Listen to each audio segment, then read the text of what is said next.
Wonder Wheel, which is the latest Woody Allen film made by Amazon Studios, who, invested a great deal of faith and money in Woody Allen at just the point when his career was when he was suddenly becoming a pariah figure. This was talked of for a while as an awards contender, and now seems to, in the mould of Blue Jasmine, now is sort of sneaking out without fanfare.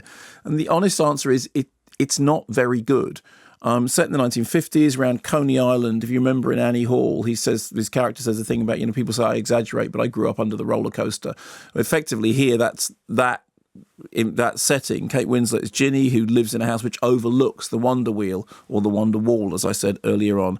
Her husband, Humpty, played by Jim Belushi, has a daughter named Carolina, played by Juno Temple, who ran off some years ago to marry a mobster. Now she's run away, the mob run her tail. She turns up at the Coney Island apartment. Meanwhile, Ginny, Kate Winslet, has fallen for Mickey Rubin, who is this young lifeguard and our narrator, who played by Justin Timberlake, who dreams of becoming a playwright in the mould of Eugene O'Neill. Inevitably, Carolina's path crosses with that of Mickey.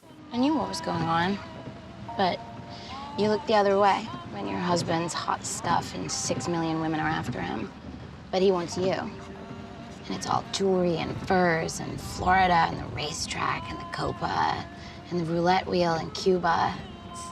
Wow, you really lived a life. It was great, until it wasn't.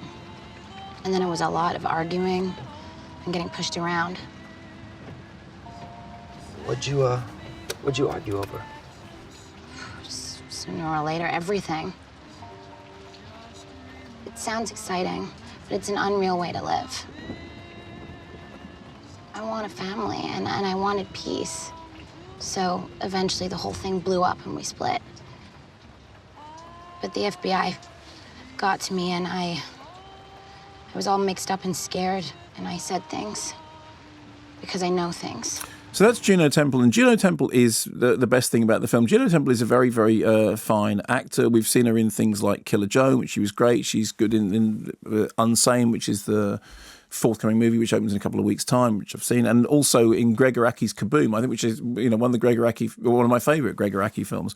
The problem here is that she's not the centre of the drama, and nothing else is as good as her. Aside from the fact that people have picked up on, this is a Woody Allen film in which there's an older woman and a younger man. Other than that, there's very little here that's kind of out of the ordinary. It does feel like a pale shadow of Blue Jasmine. I mean, Kate Winslet gives it her best, but unfortunately, this isn't the best material to work with. Justin Timberlake, I have to say, I thought was, and this may just be me, I thought he was really awkward and, not well cast and not play. I mean, it's that standard narrator character, talking about wanting to be a great playwright. Exactly stuff that we've heard before, but I didn't think he did it very well. I mean, the best thing you can say about it is that it's shot by Vittorio Storaro, and he shoots it with this kind of nostalgic beauty, and the film's got it looks really fine. But as I've always said before, when you start looking at a film and going, well, it looks really fine, that means that something's wrong. Because if that looking really fine is the only thing that you can concentrate on, there's not this. It felt like a slog, and it was quite boring and disappointing.